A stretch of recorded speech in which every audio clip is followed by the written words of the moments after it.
بسم اللہ الرحمن الرحیم لک الحمد والمنہ وعلی نبیک الصلاۃ والتحیہ۔ سامعین ذی قدر، اہل سنت کا مزاج ادب ہے۔ چاہے اولیاء کرام ہوں، صحابہ کرام ہوں، اہل بیت اعظام ہوں، انبیاء کرام ہوں، رسول اعظام ہوں، تمام مقدس ہستیاں، ان کا ادب کرنا اہل سنت کا طرہ امتیاز ہے۔ اہل سنت کی نظر میں نہ تو صحابہ کرام رضی اللہ تعالیٰ عنہ اجمعین میں سے کسی کی بے ادبی جائز ہے، اور نہ ہی اہل بیت اعظام میں سے کسی کی بے ادبی جائز ہے۔ لیکن اہل سنت سے ایک جانب ہٹ کر رافضیت ہے، جنہوں نے رسول اللہ صلی اللہ تعالیٰ علیہ وسلم کے صحابہ کو بے ادبیوں کا نشانہ بنایا ہوا ہے، اور دوسری جانب ناصبیت ہے، جنہوں نے رسول اللہ صلی اللہ تعالیٰ علیہ وسلم کے خانوادہ کو بے ادبیوں کا نشانہ بنایا ہوا ہے۔ ناصبیت اہل سنت سے جدا ہے اور رافضیت بھی اہل سنت سے جدا ہے، لیکن بدقسمتی سے کچھ عرصے سے کچھ ناصبی مزاج، ناصبی طبع لوگ اہل سنت کے بھیس میں اہل سنت کی صفوں کے اندر گھس کر عام سنی مسلمانوں کو گمراہ کرنے کے لیے بھرپور کوشش کر رہے ہیں۔ الحمدللہ علماء اہل سنت اس سلسلے میں اپنا کردار بھرپور طریقے سے ادا کر رہے ہیں۔ ناصبیوں کے فتنوں میں سے ایک فتنہ خطائیہ ہے۔ لاہور کے مولوی اشرف نے رسول اللہ صلی اللہ تعالیٰ علیہ وسلم کی لخت جگر سیدہ طیبہ طاہرہ فاطمہ زہرا رضی اللہ تعالیٰ عنہا کی جانب معاذ اللہ ثم معاذ اللہ غلطی کی نسبت کی، خطا کی نسبت کا تکرار کیا، اور پھر وہ شخص اس پہ ڈٹ گیا۔ ہر تئیں علماء اہل سنت نے اسے سمجھانے کی کوشش کی، لیکن وہ اپنی ضد پہ اڑا رہا اور اب تک اڑا ہوا ہے۔ علماء اہل سنت نے اس کا رد و ابطال کیا، اور اسے اس کے مجموعی کردار کی وجہ سے، مجموعی گفتگو کی وجہ سے اسے دال، مدل اور منہج اہل سنت سے جدا قرار دیا۔ لیکن ہر دور میں جیسے کچھ لوگ باطل کے اعلی کار بن جاتے ہیں، وہی معاملہ اس دور میں بھی دیکھنے کو مل رہا ہے۔ جو علماء اہل سنت اس فتنے کو مٹانا چاہتے ہیں اور اس گمراہ شخص کے رد و ابطال میں مصروف ہیں، تو ان کے مقابلے میں کچھ لوگ اٹھ کے کھڑے ہو گئے، اور جو علماء اہل سنت اصلاح چاہتے ہیں، احقاق حق کرنا چاہتے ہیں، تو باطل پرست لوگ انہی علماء اہل سنت کو نشانہ اعتراض بنا رہے ہیں، تاکہ عوام اہل سنت کی توجہات نفس مسئلہ سے ہٹا کر ان کو الجھایا جا سکے اور باطل کی آبیاری کی جا سکے۔ حقیقت میں یہ باطل کی آبیاری کی جا رہی ہے۔ یہ لوگ، یہ حضرات یہ نہیں دیکھ رہے، یہ نہیں سوچ رہے کہ انہوں نے ہمیشہ اس دنیا میں نہیں رہنا، انہوں نے مرنا ہے اور اللہ اور اس کے رسول صلی اللہ تعالیٰ علیہ وسلم کے دربار میں حاضر ہونا ہے۔ اسی سلسلے کی ایک کڑی عوام اہل سنت کو الجھانے کے لیے اور اس فتنہ کی آبیاری کے لیے برطانیہ کے نام نہاد علماء نے بولٹن کے اندر ایک کنونشن کیا، اور اس کنونشن میں انہوں نے حضرت قبلہ حجت الاسلام پیر سید عرفان شاہ صاحب مشہدی دامت برکاتہم العالیہ پر کچھ اعتراضات کیے اور ان کے خلاف ایک اعلامیہ جاری کیا۔ اہل عقل و دانش سمجھتے ہیں کہ اس اعلامیہ کا مقصد اور کچھ بھی نہیں سوائے اس کے کہ عوام اہل سنت کو الجھانا اور نفس مسئلہ سے ان کی توجہات کو ہٹا کر حضرت قبلہ پیر سید عرفان شاہ صاحب مشہدی کی شخصیت کو متنازع بنانا، تاکہ اصل مسئلہ سے توجہات ہٹ جائیں اور لوگ حضرت قبلہ پیر سید عرفان شاہ صاحب مشہدی ان پر اعتراضات کریں، اور اصل جو گستاخ ہے، اصل جو مجرم ہے، اس سے لوگوں کی توجہات ہٹ سکیں۔ تو ان حضرات نے ایک اعلامیہ جاری کیا، اگرچہ اس کو نام متفقہ اعلامیہ کا دیا گیا، لیکن اس کنونشن میں شریک علماء کی جانب سے تصریح آ چکی ہے کہ ان سے جو دستخط لیے گئے وہ دھوکے سے دستخط لیے گئے، وہ دستخط حاضری کے لیے لیے گئے اور بعد میں اعلامیہ کے ساتھ اس انداز میں جوڑ کر پوری دنیا میں ان کو شیئر کر دیا گیا، پھیلا دیا گیا، جیسا کہ جتنے بھی علماء وہاں پر موجود تھے ان علماء نے اس اعلامیہ کی تائید کی، حالانکہ ایسا ہرگز نہیں ہے۔ اس کنونشن میں شریک بعض علماء نے باقاعدہ اپنا بیان جاری کر دیا کہ ہم سے جو دستخط لیے گئے وہ دھوکے سے لیے گئے۔ یہیں سے عوام اہل سنت سمجھ سکتے ہیں کہ کنونشن کرنے والے کتنے نیک نیت ہیں۔ بہرحال ان کے اس اعلامیہ کے بعد میں نے ان حضرات کے نام پر ایک کھلا خط تحریر کیا، منتظمین بولٹن کنونشن کے نام کھلا خط۔ میرا مخاطب کنونشن میں شریک تمام تر علماء نہیں ہیں، کیونکہ علماء تصریح کر چکے، صراحت کر چکے کہ ان سے جو دستخط لیے گئے وہ ایک دھوکے کے ساتھ لیے گئے۔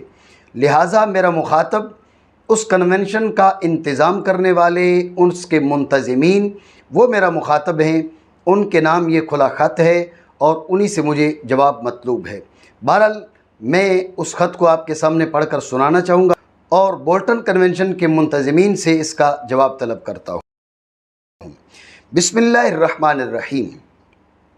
حضرات منتظمین بولٹن کنونشن، بعد ما ہوا مسنون، چند دن پہلے سنا کہ 20 جون 2021 کو آپ حضرات نے بولٹن میں چند علماء کو جمع کر کے تحفظ عقائد اہل سنت کے عنوان سے کنونشن منعقد کیا۔ بعد ازاں کنونشن میں ہونے والے امور کی تحریری صورتحال بعنوان اعلامیہ سوشل میڈیا پہ وائرل کر دی گئی۔ پہل مجھے وہ اعلامیہ حضرت قبلہ پیر علامہ برکات احمد چشتی صاحب دامت برکاتہم العالیہ کے ذریعے موصول ہوا۔ جب مندرجات کو ایک طائرانہ نظر سے دیکھا تو قلبی تکلیف کا احساس ہوا۔ ہم پاکستان میں رہنے والے سمجھتے ہیں کہ جو حضرات اپنے دیش سے دور دیار غیر میں جا بستے ہیں، جہاں دیدگی کی وجہ سے ان کے مزاج میں متانت، معاملہ فہمی، دور اندیشی، انصاف پسندی جیسے عناصر ہم جیسوں کی نسبت واضح طور پر نمودار ہو جاتے ہیں۔ لیکن اس تحریر کے مطالعہ جو اعلامیہ ان حضرات نے جاری کیا، اس تحریر کے مطالعہ نے یہ سوچنے پر مجبور کر دیا کہ دیار غیر میں جا کر بھی پانچوں انگلیوں میں فرق باقی رہتا ہے، اور بعض حضرات دنیا کے کسی کونے میں بھی جا بسیں۔ وہ پنجابی کی کہاوت جیڑے اتھے کوڑے او لاہور بھی کوڑے کا مصداق رہتے ہیں، اور آب و ہوا کی تبدیلی بھی ان کا مزاج بدلنے میں ناکام رہتی ہے۔ بہرحال اسے آپ حضرات کا مقامی مسئلہ خیال کرتے ہوئے اس سے توجہ ہٹانے کی کوشش کی، لیکن اس کے بعد ان گنت واٹس ایپ گروپس اور سماجی رابطے کی ویب سائٹس پر اس تحریر کو گردش کرتے دیکھا تو اب اسے مقامی مسئلہ کہہ کر جان چھڑانا مناسب نہیں لگا، لہٰذا بادل نخواستہ قلم و کرتاس کی طرف متوجہ ہونا پڑا۔ گفتگو میں شروع ہونے سے پہلے میں دو باتوں کا اظہار ضروری سمجھتا ہوں۔ پہلی بات، یہ تحریر حضرت قبلہ حجت الاسلام پیر سید عرفان شاہ صاحب مشہدی دامہ اقبالہ کے دفاع میں نہ سمجھی جائے، کیونکہ معاملہ ہے اہل بیت کرام اور صحابہ کرام رضی اللہ تعالیٰ عنہم اجمعین کا، اور یہ وہ مقدس ہستیاں ہیں کہ سچا مسلمان ان ہستیوں کے معاملے میں کسی طرح کا سمجھوتا کرنے کو تیار نہیں۔ یہ پہلی بات ہے۔ دوسری بات جس کی وضاحت میں ضروری سمجھتا ہوں وہ یہ ہے کہ اصل مسئلہ جگر گوشہ رسول صلی اللہ تعالیٰ علیہ وسلم کی عزت و حرمت کا ہے۔ آپ رضی اللہ تعالیٰ عنہ بضع رسول ہیں، اور آپ کی خوشی رسول اللہ صلی اللہ تعالیٰ علیہ وسلم نے اپنی خوشی، اور آپ رضی اللہ تعالیٰ عنہ کی اذیت کو رسول اللہ صلی اللہ تعالیٰ علیہ وسلم نے اپنی اذیت قرار دیا۔ یہیں سے اہل علم نے استدلال کیا کہ سیدۃ نساء اہل الجنہ کی بے ادبی کفر ہے، سیدۃ نساء اہل الجنہ کی بے ادبی کفر ہے، اور آپ رضی اللہ تعالیٰ عنہ کی تعظیم در حقیقت تعظیم مصطفیٰ ہے۔ سہیلی کہتے ہیں فَهَذَا حَدِيثٌ يَدُلُّ عَلَىٰ أَنَّ مَنْ سَبَّهَا فَقَدْ كَفَرَ وَأَنَّ مَنْ صَلَّى عَلَيْهَا فَقَدْ صَلَّى عَلَىٰ أَبِيهَا صلی اللہ تعالیٰ علیہ وسلم۔ پس یہ حدیث دلالت کرتی ہے کہ جس شخص نے سیدہ طیبہ طاہرہ فاطمہ زہرا رضی اللہ تعالیٰ عنہ کو گالی دی، اس نے کفر کیا، اور اس بات پر بھی دلالت کرتی ہے کہ جس نے آپ رضی اللہ تعالیٰ عنہ پر درود بھیجا، اس نے آپ رضی اللہ تعالیٰ عنہ کے والد گرامی حضور سید عالم جان کائنات جناب محمد الرسول اللہ صلی اللہ تعالیٰ علیہ وسلم کی ذات والا پر درود بھیجا۔ جس نے سیدہ پاک رضی اللہ تعالیٰ عنہ کی بے ادبی کی، اس نے حضور سید عالم صلی اللہ تعالیٰ علیہ وسلم کی بے ادبی کی۔ جس نے سیدہ فاطمہ زہرا رضی اللہ تعالیٰ عنہ کی تعظیم کی، اس نے رسول اللہ صلی اللہ تعالیٰ علیہ وسلم کی تعظیم کی۔ سامعین و ناظرین، یہ وہ مسئلہ ہے جس کو اگر سامنے رکھ لیا جائے تو مسئلہ حل ہو جاتا ہے۔ اس ناہنجار نے، اس بدبخت نے سیدہ پاک رضی اللہ تعالیٰ عنہ کی بے ادبی کی، سیدہ پاک رضی اللہ تعالیٰ عنہ کی جانب خطا کی نسبت کی۔ ہم عوام کی بات نہیں کر رہے، یہ کھلا خط ان علماء کے نام ہے، ان نام نہاد علماء کے نام ہے جنہوں نے برطانیہ میں بیٹھ کر گستاخ بنت رسول کو بچانے کے لیے اس شخصیت پر حملہ کیا کہ جو رسول اللہ صلی اللہ تعالیٰ علیہ وسلم کی لخت جگر کے لیے، رسول اللہ صلی اللہ تعالیٰ علیہ وسلم کی لخت جگر کے ناموس کے تحفظ کے لیے جو شخص قافلہ سالاری کی ذمہ داری ادا کر رہا ہے، یہ حضرات عوام کو اس شخصیت کے معاملے میں عوام کو بہکانا چاہتے ہیں اور الجھانا چاہتے ہیں۔ اگر یہ حضرات یہ سوچ لیتے کہ بے ادبی سیدہ پاک کی نہیں کی گئی، بے ادبی سیدہ پاک کے والد گرامی اللہ کے حبیب کی گئی ہے، اس لیے کہ سیدہ پاک رضی اللہ تعالیٰ عنہ کی بے ادبی سیدہ پاک کی بے ادبی نہیں رہتی، وہ رسول اللہ صلی اللہ تعالیٰ علیہ وسلم کی بے ادبی بن جاتی ہے۔ سیدہ پاک کی تعظیم سیدہ پاک تک نہیں رہتی، وہ حضور کی تعظیم بن جاتی ہے، اور سیدہ پاک کی بے ادبی سیدہ پاک تک نہیں رہتی، وہ حضور کی بے ادبی بن جاتی ہے۔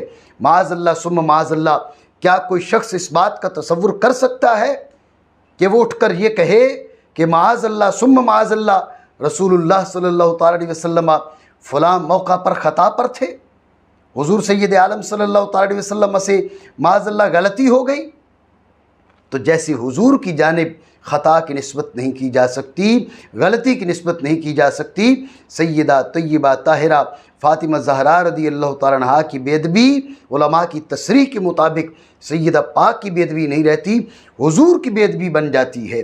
سیدہ پاک رضی اللہ تعالیٰ عنہ کی جانب جس بات کی نسبت کی جائے وہ سیدہ پاک تک نہیں رہتی، وہ نسبت حضور تک پہنچتی ہے۔ سیدہ پاک کی اولاد حضور کی اولاد ہے، سیدہ پاک کی خوشی حضور کی خوشی ہے، سیدہ پاک کی اذیت حضور کی اذیت ہے، سیدہ پاک کی بے ادبی حضور کی بے ادبی ہے۔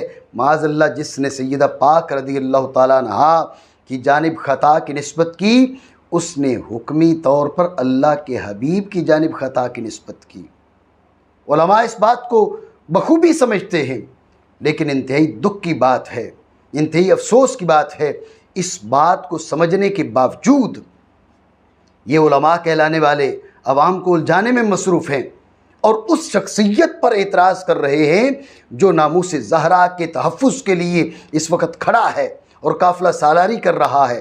بہرحال یہ دو جملے میں ان کی وضاحت پہلے کرنا چاہ رہا تھا، لہٰذا سیدہ پاک رضی اللہ تعالیٰ عنہ کی عزت و حرمت کے مسئلہ کو معمولی سمجھنا اور آپ رضی اللہ تعالیٰ عنہ کی ذات والا کے دربار میں زبان درازی کرنے والے کی کھلے عام یا دبے لفظوں میں حمایت کرنا سخت بدنصیبی اور شقاوت کی علامت ہے۔ ہم ایسے تمام حضرات سے برات کا اعلان کرتے ہیں جو کسی بھی درجہ میں گستاخ جگر گوشہ رسول کے حامی ہوں۔ فاقول وباللہ التوفیق۔ یہاں سے خط کی ابتدا ہو رہی ہے۔ اس سے پہلے جو گفتگو تھی وہ تمیدی جملے تھے۔ اعلامیہ کے عنوان سے سوالیہ، یعنی بولٹن میں کنونشن کرنے والے نام نہاد علماء نے اس کا نام رکھا، عنوان رکھا اعلامیہ، اور اس کے اندر سوالات کیے۔ نام ہے اعلامیہ، اطلاع دی جا رہی ہے، لیکن اس اعلامیہ کے اندر سوالات کیے جا رہے ہیں، اور اس پہ تماشا یہ ہے کہ آگے چل کر اس کی تصدیق بھی کی جا رہی ہے۔ نام ہے اعلامیہ اور اس کے اندر ہیں سوالات کرنے کے بعد ان کی جا رہی ہے تصدیق۔ اس لیے میں نے لکھا کہ اعلامیہ کے عنوان سے سوالیہ مصدقہ۔ تحریر میں آپ حضرات نے لکھا انبیاء کرام علیہم الصلاۃ معصوم عن الخطا ہیں۔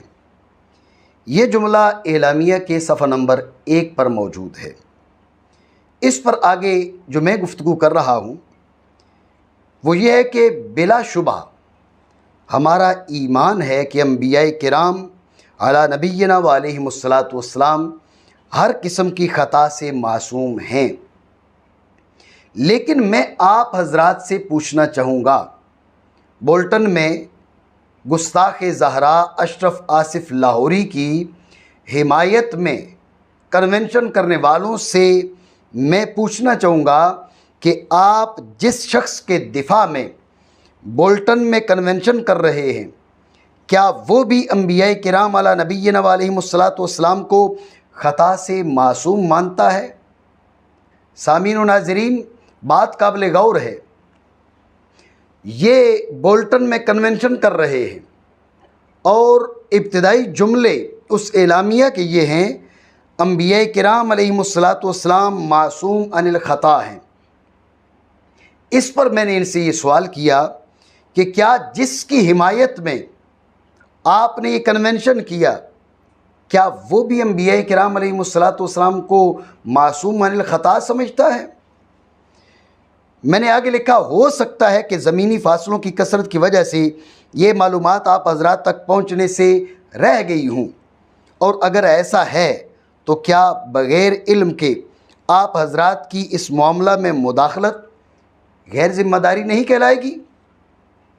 حضرت قبلہ سید عرفان شاہ صاحب مشہدی دامت برکاتہم العالیہ کے ساتھ آپ کے اختلافات ہو سکتے ہیں، اور اگر یہ اختلافات محمود بنیادوں پر ہوں، یہ اختلافات محمود بنیادوں پر قائم ہوں، تو ہم ایسے اختلافات کی حوصلہ شکنی کبھی نہ کریں گے۔ لیکن آپ حضرات اتنا تو سوچ لیتے کہ جس مولوی کی حمایت میں آپ حضرات قبلہ پیر سید عرفان شاہ صاحب مشہدی کے خلاف کنونشن منعقد کر رہے ہیں، وہ مولوی تو آپ کے اعلامیہ کے پہلے نقطہ میں ہی آپ کا مخالف ہے۔ جب آپ حضرات کے بقول آپ کا کنونشن بسلسلہ تحفظ عقائد اہل سنت تھا، تو لازمی سی بات ہے کہ اس کنونشن کے نتیجے میں جاری کیے جانے والے اعلامیہ کے مندرجات بھی کم از کم آپ حضرات کی نظر میں اہل سنت کی فکر کے مطابق ہی ہوں گے۔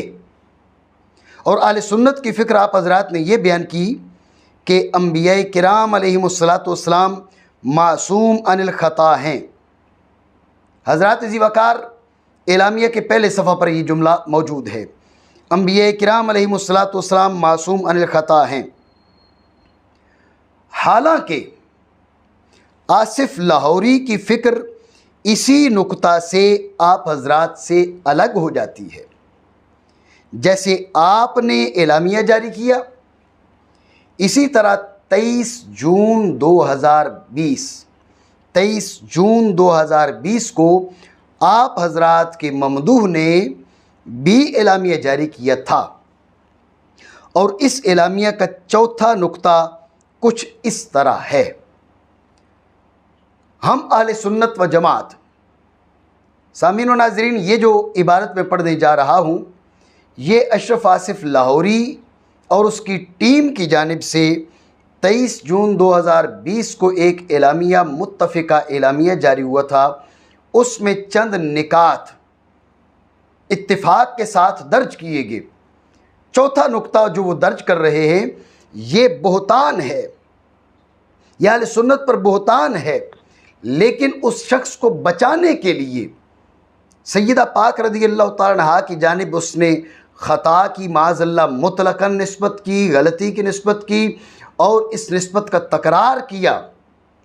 اب اس معاملے میں توبہ کرنے کے بجائے یہ لوگ آگے بڑھے اور انبیاء کرام علی نبینا علیہم الصلوۃ والسلام تک پہنچ گئے۔ تو اب اس معاملے کو آگے بڑھاتے ہوئے انہوں نے کیا کہا؟ انہوں نے ایک متفقہ اعلامیہ جاری کیا جس کا چوتھا نقطہ کیا لکھا: ہم اہل سنت و جماعت کے نزدیک انبیاء کرام علی نبینا علیہم الصلوۃ والسلام معصوم ہیں، جبکہ ان سے معصومیت کے باوجود خطائے اجتہادی کا صرف امکان ہی نہیں بلکہ وقوع بھی مانا گیا ہے۔ انبیاء کرام سے، سامعین ذی وقار، بات تو ہو رہی تھی سیدہ طیبہ طاہرہ فاطمہ زہرا رضی اللہ تعالیٰ عنہا کی، لیکن یہ لوگ آگے بڑھ گئے۔ انہوں نے کہا انبیاء کرام علیہ الصلوۃ والسلام سے صرف امکان نہیں، وقوع بھی مانا گیا ہے، کیونکہ خطا اجتہادی نہ معصیت ہے نہ عیب ہے۔ بہرحال یہ چوتھا نقطہ ہے اشرف آصف لاہوری کی جانب سے 23 جون 2020 کو جو اعلامیہ جاری ہوا، اس کا یہ چوتھا نقطہ ہے جس میں اس نے اور اس کی ٹیم نے صراحت کی کہ ان کی نظر میں انبیاء کرام علی نبینا علیہم الصلوۃ والسلام سے خطا اجتہادی نہ صرف ممکن بلکہ معاذ اللہ ان سے وقوع بھی مانا گیا ہے۔ انبیاء کرام علیہم الصلوۃ والسلام خطا سے معصوم عن الخطا نہیں ہیں، خطا اجتہادی سے معصوم نہیں ہیں، یہ اشرف آصف لاہوری کا نظریہ ہے۔ اور بولٹن والے وہاں بیٹھ کر کنونشن کر رہے ہیں، اور پہلا جو جملہ انہوں نے لکھا اسی جملے میں ان کا اور اشرف لاہوری کا آپس میں اختلاف ہے۔ اشرف لاہوری انبیاء کرام علیہم الصلوۃ والسلام کو معصوم عن الخطا نہیں مانتا، اور بولٹن میں کنونشن کرنے والے علماء وہ انبیاء کرام علیہم الصلوۃ والسلام کے بارے میں یہ لکھ رہے ہیں کہ انبیاء کرام علیہم الصلوۃ والسلام معصوم عن الخطا ہیں۔ اس لیے میں نے یہ سوال اٹھایا کہ آپ حضرات انبیاء کرام علی نبینا علیہم الصلوۃ والسلام کو معصوم عن الخطا مان رہے ہیں، اور اہل علم کو بتانے کی حاجت نہیں کہ انبیاء کرام کے حق میں عصمت درجہ امتناع میں ہے، جس کا مطلب یہ بنتا ہے کہ انبیاء کرام سے خطا کا صدور ممتنع ہے، ممکن ہی نہیں۔ اور آپ کا ممدوح اشرف آصف کہہ رہا ہے صرف امکان ہی نہیں بلکہ وقوع بھی مانا گیا۔ بولٹن والوں نے کہا ممکن ہی نہیں، اشرف لاہوری کہہ رہا ہے ممکن کجا، معاذ اللہ وقوع بھی مانا گیا ہے۔ اب فیصلہ آپ کو کرنا ہے یا آصف لاہوری کو کرنا ہے کہ انبیاء کرام علی نبینا علیہم الصلوۃ والسلام کو معصوم عن الخطا نہ مان کر آپ کے نزدیک اشرف لاہوری اہل سنت سے خارج ہوا، یا اہل سنت کی فکر سے روح گرداں ہو کر آپ حضرات اشرف لاہوری کے نزدیک اہل سنت سے خارج ہوئے۔ یہ گفتگو پہلے مرحلہ میں نے بولٹن کنونشن کی کے جو منتظمین ہیں ان سے کی ہے۔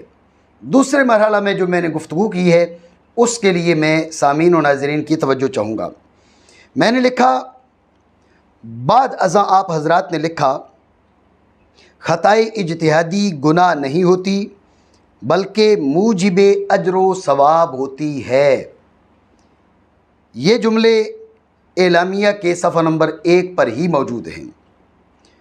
خطائے اجتہادی گناہ نہیں ہوتی بلکہ موجب اجر و ثواب ہوتی ہے۔ خطا موجب اجر و ثواب ہوتی ہے۔ میں نے اس کے تحت لکھا، عوام کی جانب سے اس قسم کے جملے تو سمجھ میں آتے ہیں، لیکن اہل علم کہلانے والوں کی ایسی گفتگو باعث حیرت اور باعث صد افسوس ہے۔ خون رونے کا مقام ہے کہ امت کی باغ ڈور ایسے حضرات کے ہاتھ آ چکی ہے جو خطا کو موجب اجر و ثواب قرار دیتے ہیں، خطا کو موجب اجر و ثواب قرار دیتے ہیں۔ خطا کرے گا تو اسے ثواب ملے گا۔ ایسے لوگ اس وقت امت کی باغ ڈور سنبھالے ہوئے ہیں۔ ایسے لوگ سنیت کے فیصلے کر رہے ہیں کہ کون سنی ہے اور کون سنی نہیں ہے، جو اس بات کا بھی درک نہیں رکھتے کہ خطا بھلا موجب ثواب کیسے ہو سکتی ہے۔ خطا پہ خطا کرنے والے کو معافی مل جائے، اس کے لیے یہ بھی غنیمت ہے۔ یہ کہہ رہے ہیں نہیں، خطا موجب اجر و ثواب ہوتی ہے۔ میں نے لکھا کہ مجتہد اجتہاد کرے اور اسے اجتہاد پر ثواب ملے، اور اگر اس سے خطا ہو جائے تو رب کریم اپنے فضل سے خطا معاف فرما دے، یہ الگ امر ہے۔ لیکن خطا ہی کو موجب اجر و ثواب قرار دینا، خطا کو موجب اجر و ثواب قرار دینا، اور 20 علماء کی جانب سے جاری ہونے والے اعلامیہ میں لکھا جانا کہ خطائے اجتہادی گناہ نہیں ہوتی بلکہ موجب اجر و ثواب ہوتی ہے، یقیناً قیامت کی نشانیوں سے ہے۔ کیا یہ عوام اہل اسلام اور آنے والی نسلوں کے نظریات پہ ڈاکہ ڈالنے کے مترادف نہیں؟ اس قسم کے اعلامیے جاری کرنے والے حضرات کا انداز بتاتا ہے کہ وہ فلسفہ اجر ہی سے ناواقف ہیں، فلسفہ اجر ہی سے ناواقف ہیں۔ خالق کائنات کی جانب سے اجر کی تعیین تو برائے ترغیب ہے، اجر مقرر کیا جا رہا ہے تاکہ جس کام پہ اجر ہوگا بندے کو اس کام کی رغبت ملے گی۔ اب اگر خطا پہ اجر مقرر کر دیا جائے تو اس کا مطلب کیا ہو کہ بندوں کو خطا کی ترغیب دی جا رہی ہے، بندوں کو خطا کی جانب راغب کیا جا رہا ہے۔ معاذ اللہ ثم معاذ اللہ۔ خالق کائنات کی جانب سے اجر کی تعیین تو برائے ترغیب ہے، اگر خطا کو موجب اجر و ثواب قرار دیا جائے تو اس کا مطلب یہ بنے گا کہ خطا کی ترغیب دی جا رہی ہے۔ کیا یہ بات اسلامی مزاج سے یکسر مختلف بلکہ اس سے معارض نہیں؟ ہمارے علماء نے جا بجا صراحت فرمائی کہ وَثَوَابُهُ وَلَا قَصْدِهِ وَاجْتِهَادِهِ لَا عَلَى الْخَطَاءِ۔ اس شخص کو، یعنی ایک مجتہد ہے، اگر اس سے اجتہاد میں خطا ہو جاتی ہے، اجتہاد میں خطا ہو جاتی ہے تو حدیث کے مطابق اس کو ایک اجر ملتا ہے۔ وہ جو اجر ہے وہ کس پہ ہے؟ یہ التحبیر شرح تحریر جلد نمبر 8 صفحہ نمبر 3932، اصول الفقہ لابن مفلح جلد نمبر 4 صفحہ نمبر 1487، تحریر المنقول صفحہ 332، ان سب کتب کے اندر یہ عبارت موجود ہے کہ وَثَوَابُهُ عَلَى قَصْدِهِ وَاجْتِهَادِهِ لَا عَلَى الْخَطَاءِ۔ اس شخص کو ملنے والا ثواب اس کی نیت اور اجتہاد پر ہے، نہ کہ خطا پر۔ اس کو ملنے والا ثواب اس کی نیت اور اجتہاد پر ہے، خطا پر کوئی ثواب نہیں۔ امام مزنی فرماتے ہیں انا عارف ان الشافعی رحمہ اللہ تعالی قال لا یؤجر علی الخطاء وانما یؤجر علی قصد الثواب وهذا عندي هو الحق۔ میں جانتا ہوں کہ امام شافعی رحمۃ اللہ تعالی علیہ نے فرمایا خطا پہ اجر نہیں ہے، اجر تو ثواب کی نیت پر ہے، اور یہی میرے نزدیک حق ہے۔ امام مزنی فرما رہے ہیں کہ امام شافعی نے جو فرمایا وہ میں جانتا ہوں کہ جو اس نے نیت کی، جو اجتہاد کیا، جو کوشش کی، اس پر اسے ثواب مل رہا ہے، خطا پر کوئی ثواب نہیں ہے، خطا موجب اجر و ثواب نہیں ہے۔ امام مزنی فرماتے میرے نزدیک بھی یہی حق ہے۔ امام ماوردی، آپ کی وفات ہوئی 450 ہجری میں آپ فرماتے ہیں فَأَمَّا جَعْلُهُ لِلْخَاطِئِ أَجْرًا فَلَمْ يَجْعَلْهُ مُسْتَحِقًّا لِلْأَجْرِ عَلَى خَطَئِهِ وَإِنَّمَا جَعَلَهُ مُسْتَحِقًّا لَهُ عَلَى اجْتِهَادِهِ۔ بہرحال آپ کا مجتہد مختی کے لیے اجر قرار دینا تو آپ نے اسے خطا پر اجر کا مستحق نہیں، خطا پہ اجر مل ہی نہیں سکتا، اسے اس کے اجتہاد پر مستحق کے اجر قرار دیا۔ الحافظ الکبیر جلد نمبر 16 صفحہ نمبر 161۔ ابو المحاسن رویانی کیا کہتے ہیں؟ آپ کی وفات ہے 502 ہجری میں، آپ نے فرمایا وَلَا يُؤْجَرُ عَلَى الْخَطَئِ بل يُوضَعُ عَنْهُ الْإِثْمُ فَقَطْ وَهَذَا إِذَا كَانَ جَامِعًا لِآلَةِ الْاجْتِهَادِ عَارِفًا بِالْأُصُولِ عَالِمًا بِوُجُوهِ الْقِيَاسِ۔ آپ نے فرمایا خطا پر اجر نہ دیا جائے گا، خطا پر کوئی اجر نہیں ہے، اس سے محض گناہ ہٹا دیے جائے گا۔ خطا پر کوئی اجر نہیں ہے، خطا اجتہادی ہے تو خطا اجتہادی سے گناہ ہٹا دیا جائے گا، خطا پر اسے گناہ نہیں ہوگا۔ اور یہ بھی جب ہوگا، خطا پر گناہ کب نہیں ہوگا خطا اجتہادی پر؟ یہ بھی جب ہوگا جب کہ وہ شخص اعلی اجتہاد کا جامع، اصول سے واقف، وجوہ قیاس کا علم رکھنے والا ہو۔ بحر المذہب جلد نمبر 11 صفحہ نمبر 40 پہ یہ گفتگو موجود ہے۔ مزید فرمایا وَإِنَّمَا لَا يُؤْجَرُ عَلَى الْخَطَئِ، آج کے نام نہاد علماء، نام نہاد محققین گستاخ بنت رسول کی حمایت میں سینکڑوں ہزاروں کلومیٹر دور بیٹھ کر اس کی حمایت میں کنونشن کرنے والے، وہ سنیں اس بات کو، انما لا یؤجر علی الخطا لأن الاجر للترغیب فی الثواب ولا ترغیب فی الخطا۔ بحر المذہب جلد نمبر 11 صفحہ نمبر 142 آپ فرماتے ہیں خطا پر اجر اس لیے نہیں دیا جاتا کیونکہ اجر درستی کی ترغیب کے لیے ہے، اجر تو اس لیے دیا جائے گا تاکہ رغبت دی جائے، اور خطا میں کوئی ترغیب نہیں۔ بھلا خطا پر اجر کیوں ملے گا؟ اجر ملتا ہے تاکہ بندے کو اس کام کی رغبت ہو، بندے کو اس کام کی رغبت ملے، ترغیب دی جائے۔ اگر خطاؤں پہ اجر مقرر ہو جائیں تو اس کا مطلب یہ بنے گا کہ معاذ اللہ ثم معاذ اللہ خالق کائنات کی جانب سے، شرع شریف کی جانب سے خطاؤں کی ترغیب دی جا رہی ہے۔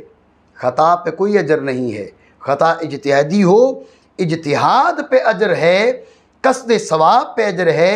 رہی بات خطا کی تو اللہ رب العالمین کا امت محمدیہ پر یہ خاص فضل ہے کہ اگر خطا اجتہادی ہے، اجتہاد پہ اجر ملے گا، خطا کی معافی مل جائے گی۔ امام ابن الحمام محقق علی الاطلاق رحمہ اللہ تعالیٰ کیا فرماتے ہیں؟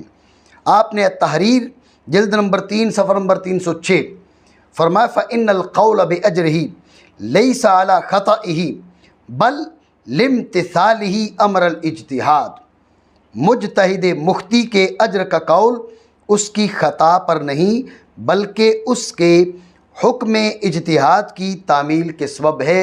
اس نے حکم اجتہاد کی تعمیل کی، اس پہ اسے اجر مل رہا ہے، خطا پہ کوئی اجر نہیں ہے، خطا موجب اجر و ثواب نہیں ہے۔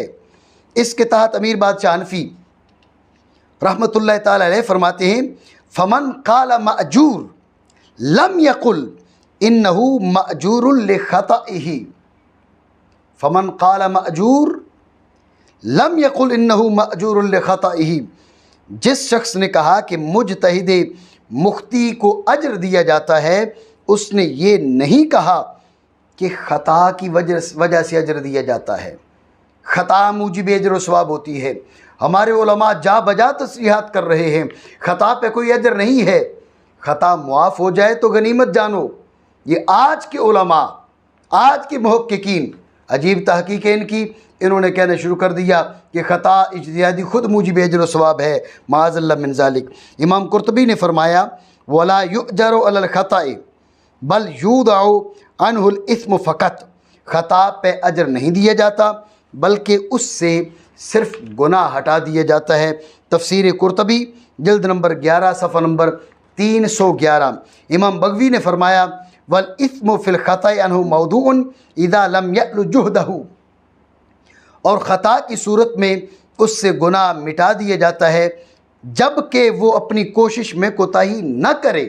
اگر اپنی کوشش میں کوتاہی کی تو اب خطا پہ معافی بھی نہیں ملے گی، اجر تو دور کی بات ہے، معافی بھی نہیں ملے گی۔ یہ عبارت تفسیر بغوی جلد نمبر 3 صفحہ نمبر 300 پر موجود ہے۔ تو سامعین ذی قدر، آپ نے اہل علم کی گفتگو کو سنا، سبھی بیک زبان فرماتے نظر آتے ہیں کہ خطا پہ کوئی اجر نہیں، اجتہاد پہ اجر ملنا الگ بات ہے، لیکن خطا پہ اجر کا قول کسی نے نہیں کیا۔ مگر آج کے محققین و مدققین کا حال یہ ہے کہ 50 علماء مل بیٹھتے ہیں اور نتیجہ کیا نکالتے ہیں؟ خطائے اجتہادی موجب اجر و ثواب ہے۔ ان حضرات سے کوئی پوچھے کہ مجتہد کو اجتہاد پہ ایک اجر ملتا ہے، قابل غور بات، مجتہد کو اجتہاد پہ ایک اجر ملتا ہے، اس پہ تو اتفاق ہے۔ پھر اگر ان حضرات کے بقول، یہ فرقہ خطائیہ، اگر ان حضرات کے بقول خطائے اجتہادی بھی موجب اجر و ثواب ہو تو مجتہد مختی کے حصے میں تو 2 اجر آنے چاہیے، ایک اجتہاد کا، دوسرا خطا اجتہادی کا، 2 اجر آنے چاہیے، جبکہ رسول اللہ صلی اللہ تعالیٰ علیہ وسلم نے ارشاد فرمایا وَإِذَا حَكَمَ فَأَخْطَأَ فَلَهُ أَجْرٌ وَاحِدٌ فَلَهُ أَجْرٌ وَاحِدٌ۔ یہ حدیث جامع ترمذی کے اندر موجود ہے۔ رسول اللہ صلی اللہ تعالیٰ علیہ وسلم نے فرمایا جب حاکم فیصلہ کرے اور اس میں خطا کر بیٹھے تو اس کے لیے ایک اجر ہے۔ حدیث پاک میں میرے آقا علیہ الصلوۃ والسلام فرما رہے ہیں ایک اجر ہے، لیکن یہ نام نہاد محققین، نام نہاد مدققین، نام نہاد علماء جس انداز میں گفتگو کر رہے ہیں اس کا نتیجہ یہ نکلتا ہے کہ ایک اجر نہیں 2 اجر ملتے ہیں۔ اجتہاد پہ تو ملتا ہی ملتا ہے، یہ کہتے ہیں خطا بھی موجب اجر و ثواب ہے، خطا اجتہادی بھی موجب اجر و ثواب ہے، ادھر اجتہاد پہ ایک اجر اور دوسرا خطا اجتہادی پہ، تو مجتہد مختی کے حصے میں آئے 2 اجر۔ ان کا نتیجہ، ان کی تحقیق یہ ہے، لیکن میرے آقا علیہ الصلوۃ والسلام کا فرمان ہے ایک اجر ملتا ہے۔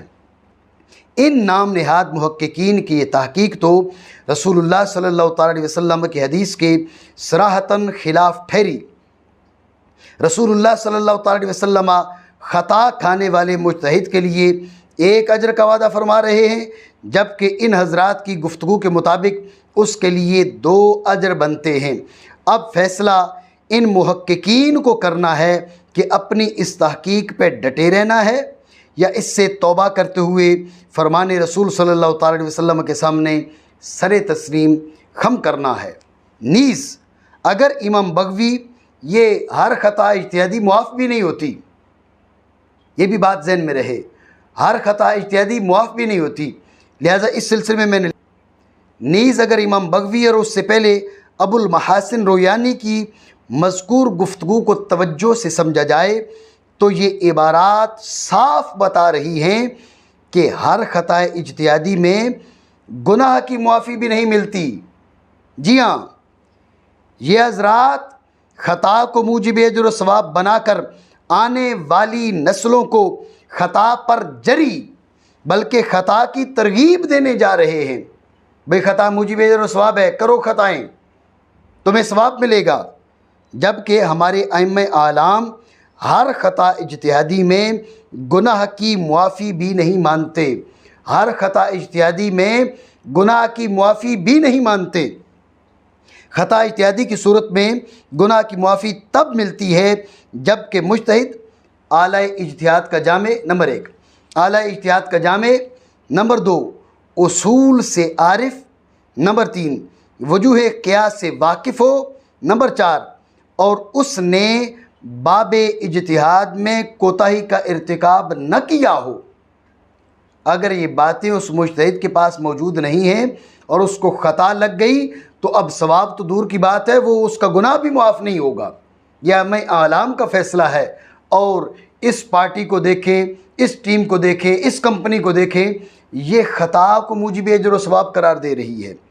بصورت دیگر، یعنی اگر یہ باتیں اس میں موجود نہیں ہیں، بصورت دیگر وہ خطا اجتہادی کی صورت میں گناہ سے بھی نہ بچ پائے گا، چہ جائے کہ ان حضرات کی بقول اجر و ثواب کا مستحق قرار پائے۔ یہ میں نے دوسرے مرحلے میں بولٹن کے اندر کنونشن کرنے والوں سے یہ گفتگو کی۔ اب آتے ہم تیسرے مرحلے کی جانب۔ تیسرے مرحلے میں نے لکھا کہ آپ حضرات نے اس اعلامیہ میں لکھا، یہ عبارت ان حضرات کی ہے، صفحہ نمبر 1 سے شروع ہو رہی ہے اور صفحہ نمبر 2 پہ ختم ہو رہی ہے۔ کیا لکھا؟ جب پاکستان میں ڈاکٹر اشرف آصف جلالی نے یہ بیان دیا کہ جب فاطمہ زہرا رضی اللہ تعالیٰ عنہا باغ فدق کا مطالبہ کر رہی تھیں تو خطا پر تھیں، تو پاکستان میں علماء نے اس پر برطانیہ کے علماء نے بھی ایسے الفاظ کو غیر مناسب قرار دیا، جس پر آصف جلالی صاحب نے یہ بیان دیا کہ سیدہ فاطمہ بے گناہ بے خطا اور آئندہ ایسے الفاظ نہیں کہے جائیں گے، اور انہوں نے یہ بھی وضاحت کر دی کہ میری مراد خطا اجتہادی ہے۔ اب اس بحث کو ختم ہو جانا چاہیے تھا، مگر بدقسمتی سے ختم نہیں ہوئی۔ یہ اعلامیہ کے صفحہ نمبر 1 سے گفتگو شروع ہو رہی ہے اور صفحہ نمبر 2 پر ختم ہو رہی ہے۔ اس کے تحت میں نے کیا لکھا؟ میں نے لکھا، میں بصد معذرت عرض گزار ہوں کہ آپ حضرات کا یہ جملہ غیر مناسب قرار دیا۔ انہوں نے اشرف آصف کی جو گفتگو ہے سیدہ پاک رضی اللہ تعالیٰ عنہا کے حوالے سے، اس کے بارے میں کیا کہا کہ برطانیہ کے علماء نے بھی ایسے الفاظ کو غیر مناسب قرار دیا، غیر مناسب قرار دیا، صرف غیر مناسب کے الفاظ۔ تو اس پر میں تبصرہ کر رہا ہوں کہ آپ حضرات کا یہ جملہ غیر مناسب قرار دیا، یہ جملہ سخت غیر مناسب اور ناانصافی پر مبنی ہے۔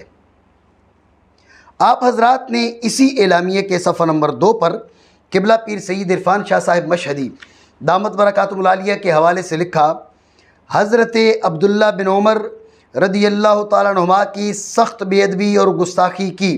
یہ اعلامیہ کے صفحہ 2 پر ان حضرات نے حضرت قبلہ حجت الاسلام پیر سید عرفان شاہ صاحب مشہدی کے لیے یہ الفاظ لکھے کہ حضرت قبلہ پیر سید عرفان شاہ صاحب مشہدی نے حضرت عبداللہ بن عمر رضی اللہ تعالیٰ عنہما کی سخت بے ادبی اور گستاخی کی، سخت بے ادبی اور گستاخی کی۔ یہ حضرت قبلہ پیر سید عرفان شاہ صاحب مشہدی کے لیے انہوں نے یہ جملے لکھے۔ تو میں نے اس پر آگے گفتگو کی۔ میں پہلے عرض کر چکا کہ میری گفتگو حضرت قبلہ پیر سید عرفان شاہ صاحب مشہدی دامت فیوزہم کے دفاع کے لیے نہیں ہے، لیکن آپ حضرات سے یہ سوال ضرور بنتا ہے کہ قبلہ پیر سید عرفان شاہ صاحب مشہدی کی گفتگو کو حضرت سید عبداللہ بن عمر رضی اللہ تعالیٰ عنہما کے حق میں صرف بے ادبی نہیں، سخت بے ادبی اور گستاخی، سخت بے ادبی اور گستاخی قرار دیا آپ نے، حالانکہ آپ حضرات نے اس اعلامیہ میں قبلہ پیر سید عرفان شاہ صاحب کی گفتگو کے بے ادبی یا گستاخی ہونے پر کوئی آدھی دلیل بھی ذکر نہیں کی، لیکن حکم لگاتے ہوئے کہا کہ سخت بے ادبی اور گستاخی۔ یہ تو گفتگو کی کنونشن کرنے والے علماء نے، نام نہاد علماء نے حضرت قبلہ پیر سید عرفان شاہ صاحب مشہدی کے خلاف، اور دوسری جانب جو گفتگو انہوں نے کی اشرف آصف کے حوالے سے، اس کے بارے میں نے یہ لکھا کہ اور دوسری جانب آپ حضرات کا پیمانہ انصاف یہ ہے کہ ایک ہٹ دھرم نے جگر گوشہ مصطفیٰ کی جانب، یہ پوائنٹس جو ہیں یہ انتہائی اہم ہیں۔ صحابی رسول کی عزت و حرمت بڑا مقام رکھتی ہے، لیکن صحابی رسول کی عزت و حرمت اپنی جگہ پر، یہاں بات جگر گوشہ رسول کی ہو رہی ہے۔ تو اشرف لاہوری نے جگر گوشہ مصطفیٰ کی جانب مخصوص موقع سے متعلق بطور مقابلہ جانب مقابل کا دفاع کرتے ہوئے مجمع عام میں برسر منبر انتہائی کبھی انداز بغیر کسی قید کے خلاف واقع وقوع خطا و غلطی کی نسبت کا تکرار کیا۔ یہ 11 پوائنٹس ہیں اس کے اندر۔ ان کی مزید تفصیل میں نے تنزیہ مکانت الزہراء عن وصمۃ الخطا کے اندر تفصیل درج کی ہے۔ جگر گوشہ مصطفیٰ کی جانب مخصوص موقع سے متعلق بطور مقابلہ جانب مقابل کا دفاع کرتے ہوئے مجمع عام میں برسر منبر انتہائی کبھی انداز میں بلا قید خلاف واقع وقوع خطا و غلطی کی نسبت کا تکرار کیا اس ناہنجار نے۔ اور آپ کے اس کے بارے میں کیا جملے ہیں؟ فقط انہوں نے کہا نامناسب۔ تو میں نے لکھا ہے کہ یہ جو اشرف آصف کی گفتگو ہے، جو یقیناً سیدہ طیبہ طاہرہ فاطمہ رضی اللہ تعالیٰ عنہ کی سخت بے ادبی اور ایذائے مصطفیٰ صلی اللہ علیہ وسلم کا باعث ہے، لیکن آپ حضرات نے بمشکل تمام اس کے لیے غیر مناسب جیسا لفظ نکالا۔ فقط غیر مناسب، اتنا کہہ سکے۔ مجھے نہیں معلوم کہ اس ناانصافی کا سبب قبلہ پیر سید عرفان شاہ صاحب مشہدی دامت فیوزہم کے ساتھ آپ حضرات کے اختلافات ہیں یا سیدۃ نساء اہل الجنہ کے لیے آپ حضرات کا انقباض قلبی۔ مجھے اس کا کوئی اندازہ نہیں، کیونکہ حضرت عبداللہ بن عمر رضی اللہ تعالیٰ عنہما کے بارے میں ہونے والی گفتگو بلا دلیل، دلیل ان حضرات نے کوئی نہیں دی، بلا دلیل سخت بے ادبی اور گستاخی، ان حضرات نے بغیر کسی دلیل کے کہا کہ سخت بے ادبی اور گستاخی، اور سیدۃ نساء اہل الجنہ کی سخت بے ادبی اور گستاخی کو فقط غیر مناسب۔ اگر فقط غیر مناسب کہلائے تو عام آدمی سوچنے پر مجبور ہو جاتا ہے کہ کہیں نہ کہیں ایسا امر موجود ہے جو اس قسم کی ناانصافی کی دعوت دے رہا ہے۔ بہرحال ہم اللہ کا شکر ادا کرتے ہیں کہ اس ناانصافی کے دور میں آپ حضرات کی زبانوں سے غیر مناسب کے الفاظ تو نکلے۔ یہ میں نے تیسرے مرحلے میں ان حضرات سے گفتگو کی ہے۔ اب آتے ہیں چوتھے مرحلے کی جانب۔ چوتھے مرحلے میں نے لکھا ان حضرات کو مخاطب بناتے ہوئے کہ پھر آپ نے لکھا جس پر آصف جلالی صاحب نے یہ بیان دیا کہ سیدہ فاطمہ بے گناہ بے خطا اور آئندہ ایسے الفاظ نہیں کہے جائیں گے، یہ ان حضرات نے اعلامیہ کے اندر تحریر کیا۔ میں نے اس پر تبصرہ کرتے ہوئے کہا حضرات علماء، کیا آپ کو آصف لاہوری کا صرف ایک بیان سننے کو ملا؟ کیا آپ نے 15 شعبان المعظم 1442 ہجری کا خصوصی پیغام ملاحظہ نہیں کیا؟ شب برات کے خصوصی پیغام کے عنوان سے اس شخص نے ایک بار پھر دریدہ دہنی کا ثبوت دیتے ہوئے کہا، کیا کہا؟ سامعین ذی قدر اس بات کو غور سے سماعت فرمائیں۔ یہ 15 شعبان المعظم 1442 ہجری کو اس شخص نے خصوصی پیغام کے عنوان سے ایک پیغام جاری کیا۔ اس میں کیا اس نے لکھا؟ اگر آیت تطہیر کی تفسیر میں بولے گئے ان الفاظ کو غلط قرار دیتے ہوئے، کون سے الفاظ؟ معاذ اللہ وہ جو اس نے سیدہ پاک رضی اللہ تعالیٰ عنہا کے لیے ایک بار معاذ اللہ کہا غلطی ہو گئی، اور دوسری بار کہا کہ معاذ اللہ ثم معاذ اللہ، جب مانگ رہی تھی تو خطا پر تھی، جب مانگ رہی تھی تو خطا پر تھی، جس انداز میں اس نے کہا ان کے بارے میں کہہ رہا ہے۔ یہ حضرات جو بیٹھ کر دفاع کر رہے ہیں وہ سنیں اس کے یہ جملے، وہ کیا کہہ رہا ہے؟ اس نے کہا کہ اگر آیت تطہیر کی تفسیر میں بولے گئے ان الفاظ کو غلط قرار دیتے ہوئے ان سے رجوع کی وجہ سے عقیدہ ختم نبوت پر آنچ نہ آتی تو انہیں 1000 بار واپس لے لیا جاتا۔ یعنی یہ شخص یہ کہنا چاہ رہا ہے کہ معاذ اللہ اگر سیدہ پاک رضی اللہ تعالیٰ عنہا کی بے ادبی جو اس نے کی ہے، سیدہ پاک رضی اللہ تعالیٰ عنہا کی جانب جو اس نے خطا کی نسبت کی ہے، اگر اس سے رجوع کرتا ہے تو عقیدہ ختم نبوت پہ آنچ آ جائے گی، معاذ اللہ من ذالک۔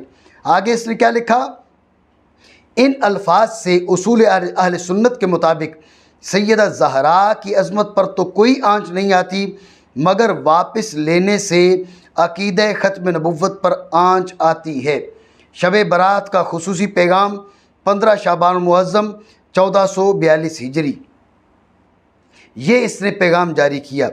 تو میں نے جو حضرات ہیں کنونشن کرنے والے بولٹن کے اندر، ان کو یہ پیغام میں نے لکھا اور اس کے بعد میں نے ان کو مخاطب بناتے ہوئے کہا، آپ حضرات نے اس شخص کے یہ الفاظ تو سن لیے کہ آئندہ ایسے الفاظ نہیں کہے جائیں گے، آپ نے یہ سن لیا کہ آئندہ ایسے الفاظ نہیں کہے جائیں گے، لیکن یہ نہیں سن سکے کہ وہ شخص اپنی بدبختی میں ترقی کرتے ہوئے اپنی اس گستاخی کو نظریہ ختم نبوت سے جوڑ چکا ہے۔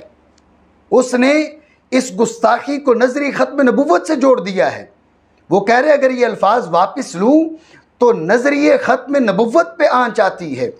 میں نے بولٹن کنونشن کرنے والوں کو مخاطب بناتے ہوئے کہا، آپ حضرات آصف لاہوری کے حمایتی بن کر سامنے آئے ہیں اور لاہور سے ہزاروں کلومیٹر دور بولٹن میں اس کی حمایت میں کنونشن منعقد کر رہے ہیں۔ مجھے نہیں معلوم کہ آپ حضرات کو آصف لاہوری کی گستاخی سے لے کر اب تک کتنی بار سیدات و نساء اہل الجنہ کی حمایت میں کنونشن کی توفیق ملی، یا سرے سے حرمہ نصیبی ہی آپ کا مقدر رہی، لیکن اتنی بات کا علم ضرور ہو چکا ہے کہ آپ حضرات ہزاروں کلومیٹر دور بیٹھ کر بھی آصف لاہوری کے حامی ہیں۔ لہٰذا میں آپ حضرات سے پوچھنا چاہوں گا، بولٹن میں آصف لاہوری کی حمایت میں کنونشن کرنے والے حضرات، ان سے پوچھنا چاہوں گا، پہلی بات، آصف لاہوری کی سیدہ پاک رضی اللہ تعالیٰ عنہا کی بارگاہ میں کی گئی گستاخی اور عقیدہ ختم نبوت میں باہم کیا جوڑ ہے؟ کنونشن کرنا آسان ہے اور دھوکے سے علماء سے دستخط لے لینا بھی آسان ہے، ویڈیو کلپس جاری کرنا بھی آسان ہے، لیکن میں ان کنونشن کرنے والوں اور عوام اہل سنت کو نفس مسئلہ سے الجھانے والوں سے پوچھنا چاہوں گا، آپ ہزاروں کلومیٹر دور بیٹھ کر اس ناہنجار کی حمایت کر رہے ہیں، اور یہ ناہنجار سیدہ پاک رضی اللہ تعالیٰ عنہا کی گستاخی کو نظریہ ختم نبوت سے جوڑ چکا ہے، آپ اس کے حامی بن کر سامنے آئے ہیں، لہٰذا آپ سے یہ سوال بنتا ہے اور آپ اس بات کا جواب دیں۔ پہلا سوال، آصف لاہوری کی سیدہ پاک رضی اللہ تعالیٰ عنہا کی بارگاہ میں کی گئی گستاخی اور عقیدہ ختم نبوت میں باہم کیا جوڑ ہے؟ دوسری بات، اور اگر آصف لاہوری اپنی اس گستاخی سے توبہ و رجوع کر لے، جس کی توفیق اسے نہیں ملے گی، اگر توبہ و رجوع کر لے تو عقیدہ نبوت پہ کیسے آنچ آ جائے گی؟ آپ اس کے حامی ہیں، اس کی بولی بول رہے ہیں، لہٰذا آپ سے سوال بنتا ہے آپ اس کا جواب دیں، کیونکہ وہ شخص تو اسٹوڈیو میں بیٹھ کے بات کرتا ہے، مناظرے کا چیلنج بھی کرے گا تو اسٹوڈیو کے اندر بیٹھ کر۔ میں نے جب اسے مناظرے کا چیلنج کیا 15 دن تک میں اسے للکارتا رہا، لیکن ان 15 دنوں میں وہ اسٹوڈیو میں بھی نہیں آیا، مقام مناظرہ پہ آنا تو دور کی بات ہے، وہ اسٹوڈیو میں بھی نہیں آیا، اس کی زبان پہ تالے لگ گئے تھے، اس لیے آپ اتنے دور بیٹھ کر کنونشن کر رہے ہیں، آپ جواب دے دیں۔ تیسری بات، نیز آپ حضرات نے بھی اس بات کو مانا کہ علماء برطانیہ نے آصف لاہوری کی گفتگو کو غیر مناسب قرار دیا، علماء برطانیہ نے آصف لاہوری کی گفتگو کو غیر مناسب قرار دیا، یہ آپ نے مانا، اور اشرف لاہوری کے بقول یہ غیر مناسب گفتگو، برطانیہ کے علماء نے جسے غیر مناسب کہا، یہ غیر مناسب گفتگو عقیدہ ختم نبوت کی ترجمان ہے۔ علماء برطانیہ جسے غیر مناسب کہہ رہے ہیں، اشرف لاہوری کہہ رہا ہے یہ عقیدہ ختم نبوت کی ترجمان ہے۔ اب آپ حضرات بتانا پسند کریں گے کہ عقیدہ ختم نبوت کی ترجمان گفتگو کو غیر مناسب قرار دے کر آپ حضرات مسلمان رہے یا معاذ اللہ کچھ اور بن چکے؟ عقیدہ ختم نبوت کی ترجمان گفتگو کو غیر مناسب کیسے کہا جا سکتا ہے؟ عقیدہ ختم نبوت قطعی عقیدہ ہے، جس کا اس بارے میں ذرہ بھر بھی شک ہو اس کا اسلام سے کوئی تعلق نہیں۔ عقیدہ ختم نبوت کی ترجمان گفتگو کو آپ حضرات کیا کہہ رہے ہیں؟ آپ حضرات اسے نامناسب گفتگو کہہ رہے ہیں۔ یہ سوالات آپ حضرات سے ہیں، ان حضرات سے جنہوں نے بولٹن میں کنونشن کا انعقاد کر کے آصف لاہوری کی حمایت میں اعلامیہ جاری کیا، اور جواب کا مطالبہ بھی آپ حضرات ہی سے ہے۔ اس میں نہ تو قبلہ پیر سید عرفان شاہ صاحب مشہدی دامت برکاتہم العالیہ کا کوئی کردار ہے اور نہ ہی کسی اور شخصیت کا، لہٰذا جوابات میں ہیلے بہانوں کے بجائے نفس مسئلہ پر گفتگو مطلوب ہے۔ آپ حضرات کے انداز پہ انتہائی افسوس ہے، آپ حضرات نے اس کے یہ جملے تو سن لیے کہ آئندہ ایسے الفاظ نہیں کہے جائیں گے، آئندہ ایسے الفاظ نہیں کہے جائیں گے، لیکن آپ اس کی جانب سے نمبر 1 اپنی غلطی کو درست ثابت کرنے کے لیے قرآن عظیم میں تحریف معنوی کے ارتکاب، نمبر 2 بعض آیات کو کلمہ کفر قرار دینے، نمبر 3 اور کہنے کہ حضرت ابراہیم و جناب رسول اللہ صلی اللہ تعالی علیہ وسلم نے مخصوص حالات کے پیش نظر یہ کلمات معاذ اللہ جنہیں وہ کلمہ کفر کہہ چکا، جنہیں کلمہ کفر قرار دے چکا، اس نے کہا کہ مخصوص حالات کے اندر رسول اللہ صلی اللہ تعالی علیہ وسلم نے اور سیدنا ابراہیم علیہ السلام نے معاذ اللہ ثم معاذ اللہ یہ کلمات بولے، جنہیں اس نے کلمہ کفر کہا انہی کے بارے میں کہہ رہا ہے کہ وہ رسول اللہ صلی اللہ تعالی علیہ وسلم نے بھی بولے اور حضرت سیدنا ابراہیم علیہ نبینا علیہ السلام نے بھی بولے، اعاذنا اللہ من ذالک۔ تو یہ ایسا شخص ہے۔ نمبر 4 اپنی گفتگو کو درست ثابت کرنے کے لیے انبیاء کرام کے معاملات کو محل مثال میں لانے جو بتصریح ائمہ شدید حرام۔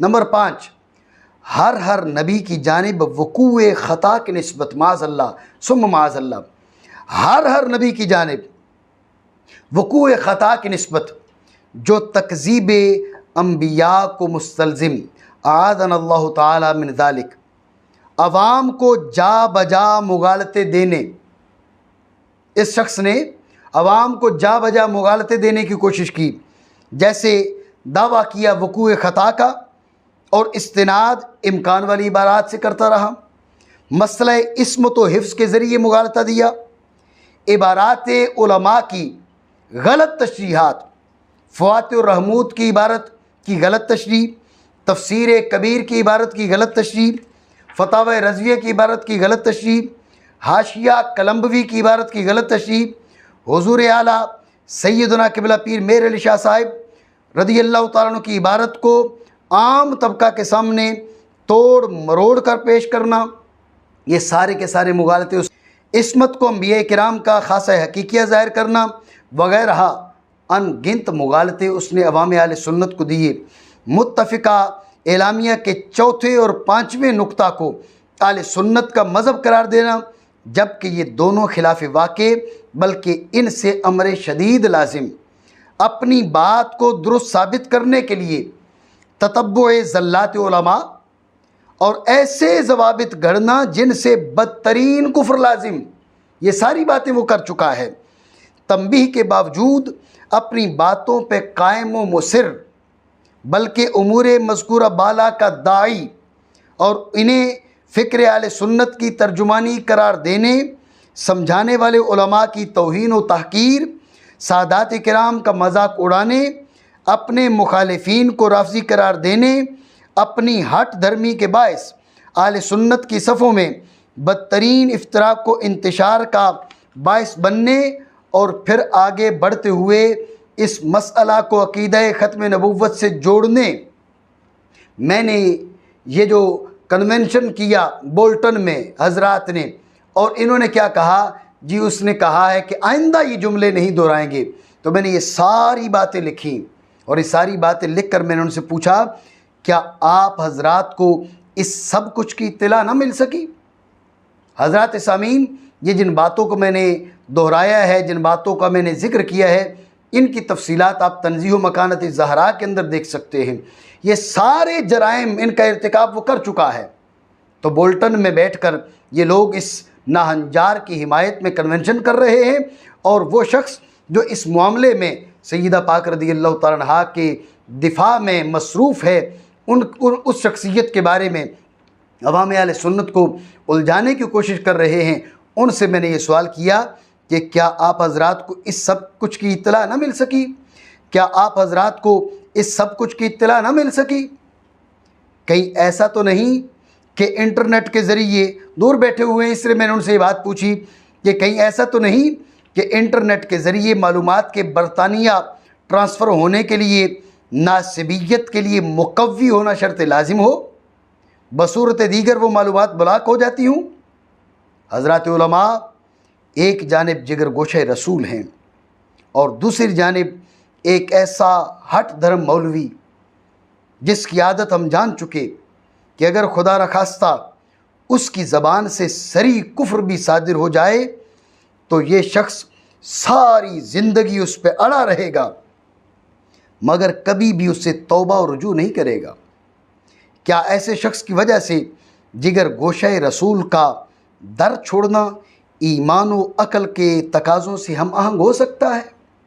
خدا را اپنی روش پر نظر ثانی کریں، اور کل بروز قیامت رسول اللہ صلی اللہ تعالیٰ علیہ وسلم کے دربار میں حاضری کو ملحوظ رکھیں۔ یہ میں نے دردمندانہ گزارش کی ہے ان علماء سے جو بولٹن میں بیٹھ کر گستاخ بنت رسول کی حمایت کر رہے ہیں۔ ان سے گزارش ہے کہ خدا را اپنی آخرت بھی دیکھیں اور عوام اہل سنت کی آخرت بھی دیکھیں۔ یہ ہٹ در مولوی ہے، یہ کسی بات سے پیچھے نہیں ہٹنے والا، اور کل اس کے سامنے آپ نے حاضر نہیں ہونا، حاضری مصطفیٰ کریم کے دربار میں ہونی ہے۔ بہرحال اگلے مرحلے میں نے ان حضرات سے یہ کہا کہ آپ حضرات نے کہا جس پر آصف جلالی صاحب نے یہ بیان دیا کہ آئندہ ایسے الفاظ نہیں کہے جائیں گے، اب اس بات کو ختم ہو جانا چاہیے تھا۔ یہ عبارت ان حضرات کی اعلامیہ صفحہ نمبر 2 پر موجود ہے۔ میں نے اس پر تبصرہ کرتے ہوئے کہا پہلی بات تو یہ ہے کہ اب وہ شخص ان الفاظ کو عقیدہ ختم نبوت سے جوڑ چکا ہے۔ آپ کہہ رہے ہیں کہ اس نے جب یہ الفاظ بول دیے تو بات ختم ہو جانی چاہیے تھی، تو بات اس نے کہاں ختم کی؟ وہ تو اس نظریے کو، اس بات کو، اپنی غلطی کو عقیدہ ختم نبوت سے جوڑ چکا ہے۔ پہلی بات تو یہ ہے کہ اب وہ شخص ان الفاظ کو عقیدہ ختم نبوت سے جوڑ چکا ہے۔ آئندہ ان الفاظ کو نہ کہنے کا مطلب کیا ہوا؟ نہ کہنے کا مطلب تو یہ ہوا کہ عقیدہ ختم نبوت کے ترجمان الفاظ کو نہ بولنا۔ اب مولوی آصف ہی بتائے یا آپ حضرات اس کے حمایتی بن کر ظاہر ہوئے ہیں، آپ بتائیں کہ اس کا حکم کیا بنے گا کہ عقیدہ ختم نبوت کے ترجمان الفاظ کو نہ بولنے کا عزم کرنا، اس کا کیا حکم بنے گا؟ یہ مولوی اشرف بتائے یا بولٹن میں اس کی حمایت میں کنونشن کرنے والے بتائیں۔ دوسری بات، کیا توبہ کا محض ایک ہی رکن ہے کہ آئندہ نہ کرنے کا عزم کر لیا جائے؟ اگر اس نے یہ کہہ دیا کہ میں آئندہ ایسا نہیں کروں گا، تو کیا توبہ کا فقط ایک ہی رکن ہے کہ آئندہ نہ کرنے کا عزم کر لینا، یا کچھ اور ارکان بھی ہیں؟ اگر کچھ اور ارکان بھی ہیں تو کیا آصف لاہوری ان ارکان کو بجا لایا؟ اگر نہیں، اور یقیناً نہیں، تو آپ حضرات کا فیصلہ کہ اب اس بات کو ختم ہو جانا چاہیے تھا، ان حضرات نے جو فیصلہ کیا کہ اب اس بات کو ختم ہو جانا چاہیے تھا، شرعی اصولوں کے موافق ہوا یا مخالف ہوا؟ جب اس شخص نے توبہ کے تقاضے پورے نہیں کیے، توبہ کے سارے ارکان ادا نہیں کیے، فقط یہ جملہ کہہ دیا کہ آئندہ ایسا میں نہیں بولوں گا، حالانکہ آگے چل کر وہ اس کو نظر ختم نبوت سے جوڑ رہا ہے، لیکن اگر وہ یہ کہہ دیتا، اس نے کہہ دیا اور اس پہ اگر وہ کاربند بھی رہتا، تو کیا توبہ کا ایک ہی رکن ہے کہ آئندہ نہ کرنے کا عزم مصمم، یا کچھ اور ارکان بھی ہیں؟ جب اور ارکان بھی ہیں تو وہ شخص باقی ارکان بجا نہیں لایا، لہٰذا آپ حضرات کا یہ کہنا کہ اب اس بات کو ختم ہو جانا چاہیے تھا، یہ یقیناً شرعی اصولوں کے بالکل خلاف ہے۔ اگلے مرحلہ میں نے ان حضرات کو مخاطب بناتے ہوئے کہا کہ آپ حضرات نے کہا اور انہوں نے یہ بھی وضاحت کر دی کہ میری مراد خطا اجتہادی ہے، اب اس بات کو ختم ہو جانا چاہیے تھا مگر بدقسمتی سے ختم نہیں ہوئی۔ اعلامیہ صفحہ نمبر 2۔ کیا گستاخی یا آپ کے بقول غیر مناسب بات کی محض وضاحت کرنے سے وہ گستاخی یا آپ کے بقول غیر مناسب بات مناسب بن جاتی ہے؟ گستاخی کی وضاحت کر دی جائے تو کیا وہ مناسب ہو جاتی ہے، یا جو غیر مناسب بات ہو محض وضاحت کر دی جائے، اس سے توبہ نہ کی جائے، اپنے آپ کو غلط نہ مانا جائے، غلط نہ کہا جائے، اپنے انداز پر شرمندگی کا اظہار نہ کیا جائے، اس سے رجوع اور توبہ کچھ بھی نہ کی جائے، فقط وضاحت کر دی جائے کہ میرا مطلب یہ تھا، تو کیا وہ گستاخی مناسب ہو جاتی ہے؟ وہ غیر مناسب بات مناسب بن جاتی ہے؟ کیا آپ حضرات پچھلے 1450 سالوں میں سے صرف اور صرف ایک مثال ایسی پیش کر سکتے ہیں کہ کسی شخص نے کسی بڑی بارگاہ کی گستاخی یا آپ کے بقول غیر مناسب الفاظ بولے ہوں، پھر نہ تو اس نے اپنے الفاظ سے توبہ و رجوع کی اور نہ ہی اپنے الفاظ کو غلط کہا، محض وضاحت کر دی اور علماء اسلام نے اس کی براءت کا فتویٰ دے دیا ہو؟ کیا آپ صدہا سالوں پر محیط تاریخ اور فقہ اسلامی کے سمندر سے کوئی ایک مثال ایسی پیش کر؟ میں اس مقام پہ آپ حضرات سے یہ بھی پوچھنا چاہوں گا کہ جب اشرف علی تھانوی نے حفظ الایمان میں رسول اللہ صلی اللہ تعالی علیہ وسلم کے علم غیب شریف کے لیے غلط الفاظ استعمال کیے، کیا اس نے وضاحت نہ کی تھی؟ کیا اس نے الفاظ نہ بدلے تھے؟ اس نے وضاحت بھی کی اور الفاظ بھی بدل دیے، تو کیا بات ختم ہو گئی؟ کیا امام احمد رضا خان رحمہ اللہ تعالیٰ نے اشرف علی تھانوی کی اس وضاحت کو کافی جانتے ہوئے اسے کلین چٹ دے دی تھی؟ آج آپ حضرات فیصلہ کر رہے ہیں کہ اس بات کو ختم ہو جانا چاہیے تھا، تو ایک صدی سے زائد عرصہ پر محیط دیوبندی بریلوی اختلافات کے بارے میں آپ کی کیا رائے ہے؟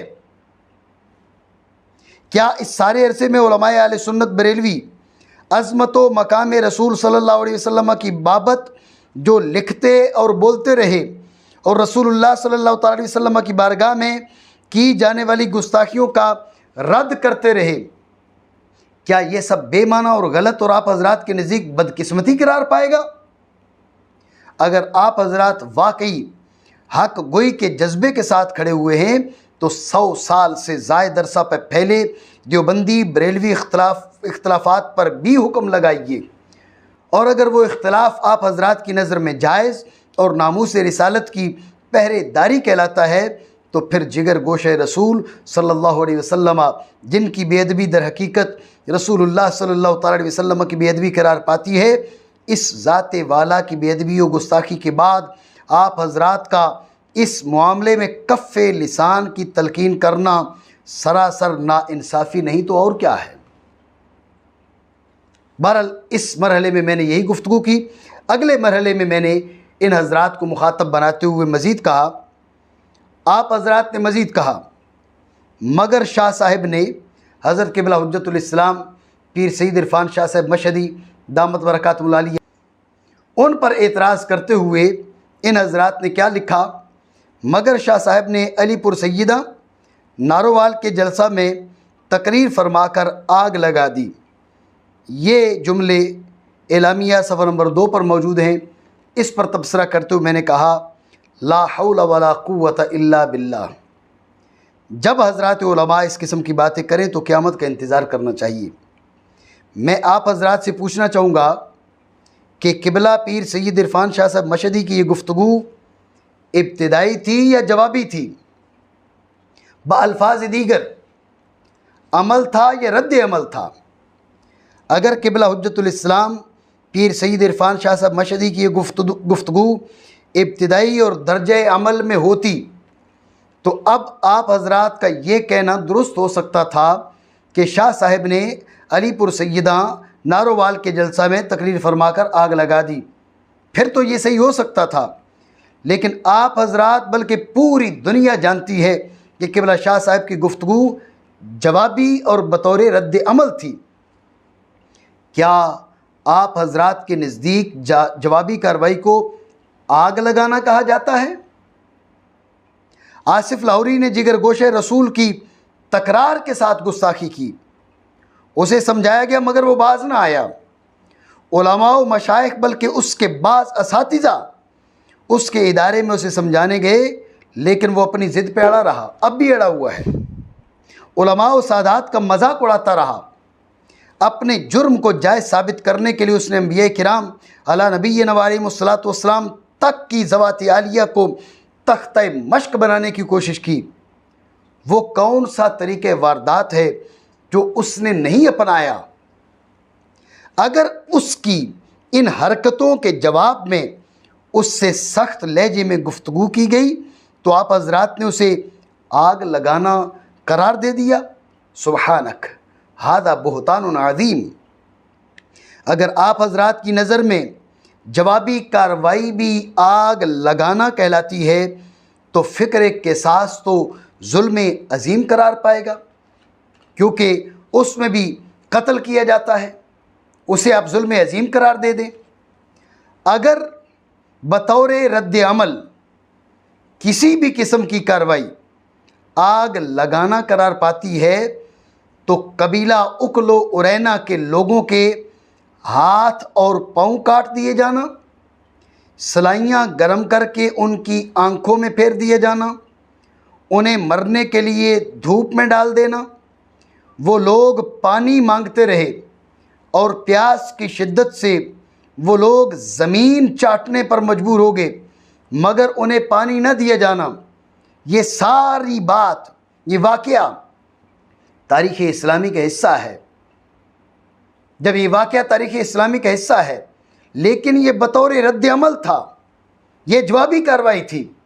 آپ حضرات کی نگاہ میں اگر جوابی کارروائی آگ لگانا کہلاتی ہے تو اس واقعہ کے بارے میں اس واقعہ کو آپ کیا عنوان دیں گے؟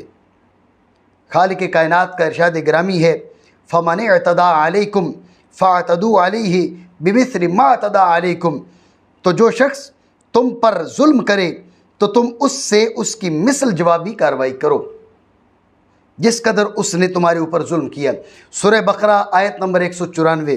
اور فرمایا وَإِنْ عَاقَبْتُمْ فَعَاقِبُوا بِمِثْلِ مَا عُوقِبْتُمْ بِهِ۔ سورہ نحل آیت نمبر 126۔ اور اگر تم سزا دینا چاہو تو اس کی مثل سزا دو جس قدر تکلیف تمہیں دی گئی۔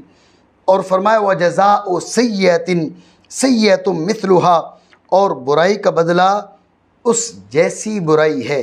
سورہ شورا آیت نمبر 40۔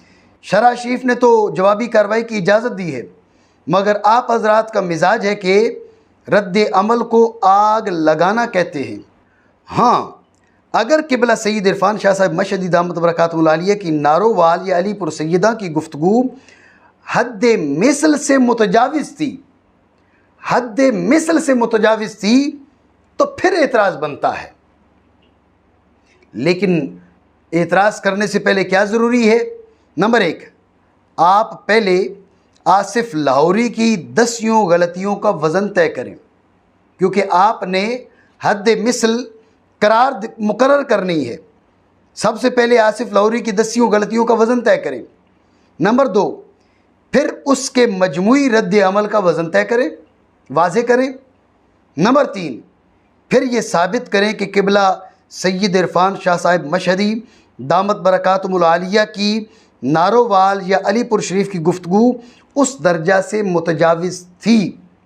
یہ آپ ثابت کریں گے تو تب آپ کہہ سکیں گے کہ حضرت پیر سید عرفان شاہ صاحب مشہدی دامت برکاتہم العالیہ کی جو گفتگو ہے وہ حد مثل سے متجاوز تھی۔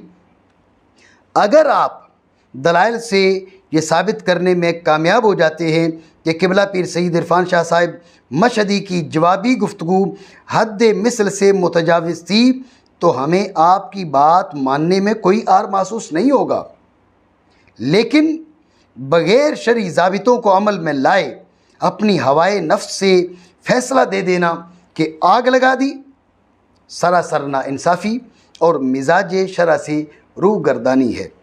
اگر آپ حضرات واقعی منصف مزاج ہوتے تو آپ حقیقت بیان کرتے اور آصف لاہوری کے بارے میں کہتے کہ اس ناہنجار نے سیدہ پاک کی بے ادبی کر کے اہل سنت کے نشیمن میں آگ لگا دی۔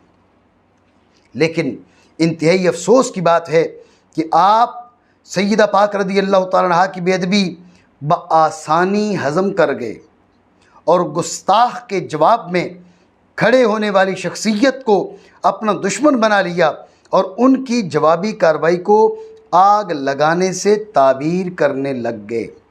آپ حضرات کی عقیدت و محبت کا قبلہ اظہر من الشمس ہو چکا ہے، کیونکہ رسول اللہ صلی اللہ تعالیٰ علیہ وسلم کے جگر گوشہ کی بے ادبی کی گئی، لیکن آپ بمشکل تمام صرف نامناسب صرف اتنے الفاظ کہہ سکے، اور وہ بھی شاید لوگوں کے طعنوں سے بچنے کی خاطر۔ لیکن جب آصف لاہوری کی سرزنش کی گئی، حالانکہ وہ جوابی کارروائی تھی، مگر وہ سرزنش آپ کو اتنی ناگوار گزری کہ آپ نے اسے آگ لگانا قرار دے دیا۔ اس سے اندازہ ہو سکتا ہے کہ آپ کی نگاہ میں جگر گوشہ رسول کی اہمیت کتنی ہے اور ایک ہٹ دھرم ملا کی کتنی بڑی اہمیت ہے۔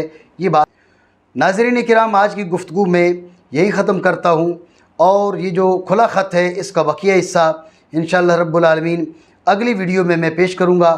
اللہ رب العالمین سے دعا کرتے ہیں کہ مالک کریم ہمیں حق سمجھنے کی توفیق عطا فرمائے، صحابہ کرام کا باادب بنائے، اہل بیت اعظام کا باادب بنائے، آمین بحرمت النبی الامین صلی اللہ تعالیٰ علیہ وسلم۔ Truth TV